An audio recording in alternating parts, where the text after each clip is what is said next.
Nicolas Ibon, vous êtes apiculteur. Votre mielerie a été créée en 2013. Première récolte en 2014, c'est bien ça? C'est ça. Depuis que vous consacrez votre énergie aux abeilles, les prix se succèdent. Médaille de bronze et d'argent en 2016 lors du concours du Salon de l'Agriculture. Médaille d'or en 2017. Vous avez reçu cette année un prix coup de cœur au deuxième concours national de miel avec votre miel de Wassé, où plus de 200 miels de France étaient présentés à un jury prestigieux. Et vous venez de renouveler il y a quelques semaines un contrat avec un de vos clients les plus prestigieux, le Palais de l'Élysée. Qu'est-ce qui fait que votre miel que vous produisez est un miel d'exception? C'est un miel de Guyane. Voilà. Mmh. Oui, vous vantez souvent les mérites de l'environnement guyanais. C'est définitivement ça qui fait que... En fait, c'est très simple. Quand on sait comment on fait du miel, on ne peut pas dire autre chose que merci à l'environnement.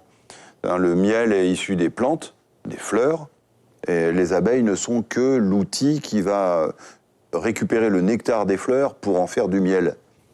Mais l'entité qui crée le miel, c'est la plante. Mmh. Et la plante en Guyane, c'est 90% de notre territoire, c'est 95% de notre territoire.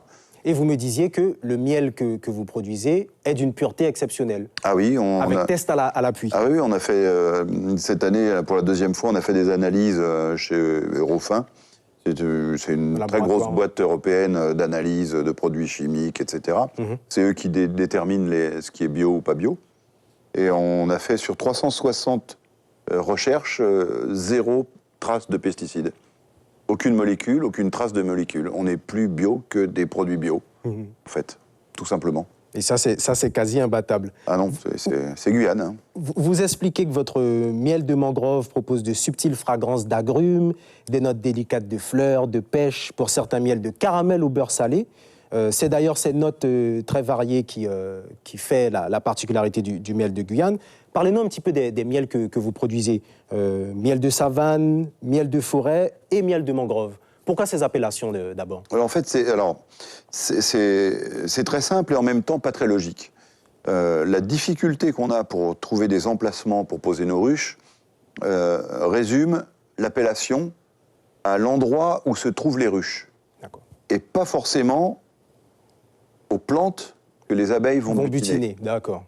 C'est ce qui fait l'intérêt de la biodiversité, d'une biodiversité riche, et en même temps, ça complexifie l'appellation.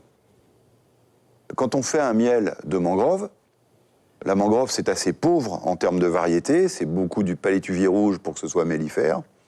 Et à partir de là, c'est assez simple de dire que la mangrove correspond assez souvent au même goût.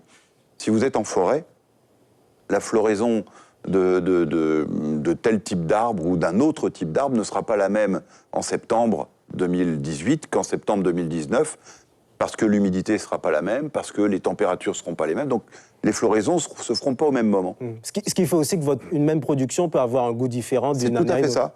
Un miel de forêt, chez nous, n'aura pas forcément le même goût le 1er septembre 2018, dans la ruche numéro 47, que le 1er septembre 2019, dans la même ruche.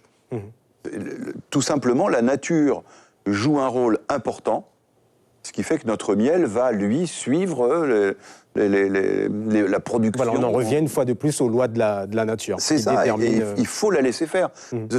En métropole, en Europe, dans le monde entier, 90% des miels, pas 90%, mais au moins 80% des miels, sont des miels issus de la monoculture.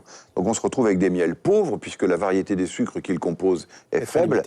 Et donc les miels, les sucres qui ont une interaction positive sur votre corps sont réduits. Donc un miel qui est issu d'une biodiversité large va être composé d'une plus grande palette de sucres et de produits annexes qui vont être beaucoup plus intéressants pour votre corps. Mais en plus de ça, la biodiversité, c'est ce qu'on disait tout à l'heure, elle protège des traitements. C'est-à-dire que la Guyane, 0 pesticides sur nos miels, mais quand vous faites un miel, quand vous goûtez un miel de métropole, il y a peu de chances qu'il ait zéro trace de pesticides. Très peu de chances. Même parmi les miels bio, ils tolèrent qu'il y ait des traces de pesticides dedans, dans certains. Donc on a à la fois un miel qui va vous surprendre, qui va évoluer d'une année sur l'autre, d'une saison à une autre, mais en plus on a un miel qui est d'une richesse pour le corps incomparable. Exceptionnel. Suivez l'info sur Guyana Première, télé, radio et internet.